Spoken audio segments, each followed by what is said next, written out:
கல் தோன்றி மண் தோன்றா காலத்தே வாளோடு முன் தோன்றிய மூத்த குடி தமிழ் குடி என்று சுட்டிக்காட்டிய முதல் நூல்தான் நான் எழுதியதே. அகத்திய மாணவர்கள் 12 பேரில் நானும் ஒருவன். எனது இயற்பெயர் திருநெடுமாக்கினி என்பதாகும். நான் எழுதிய இலக்கண விதிகள் மொழிக்கு மட்டுமல்லாது மனித வாழ்வுக்கும் பொருந்தும். எழுத்ததிகாரம், சொல்லதிகாரம், பொருளதிகாரம் என்ற 3 அதிகாரங்களையும் 1610 பாடல்களும் அது எழுதியுள்ளேன். நான் எழுதிய நூல் என்னவென்று யூகித்து விட்டீர்களா? அதுதான் மிக பழமையான தமிழ் இலக்கண நூலான தொல்காப்பியமே ஆகும்.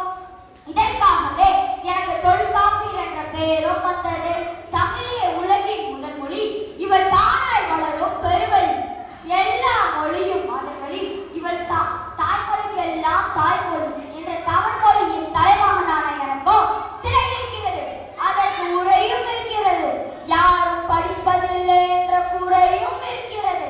அதனால் நாளைய இளைய தலைமுறையாகிய நீங்கள் நான் இயற்றிய தொல்காப்பியம் மூலம் தமிழரின் அகமும் புறமும் சார்ந்த வாழ்வியல் நெறிகளையும் தமிழ் இலக்கண இலக்கிய கோட்பாடுகளையும் தெரிந்து கொள்ள இந்நூலை படிக்க வேண்டும் என்பதற்கு தொல்காப்பியர் என்ற ஒப்பனையை செய்தேன் என்று கூறி விடைபெறுகிறேன். நன்றி, வணக்கம்.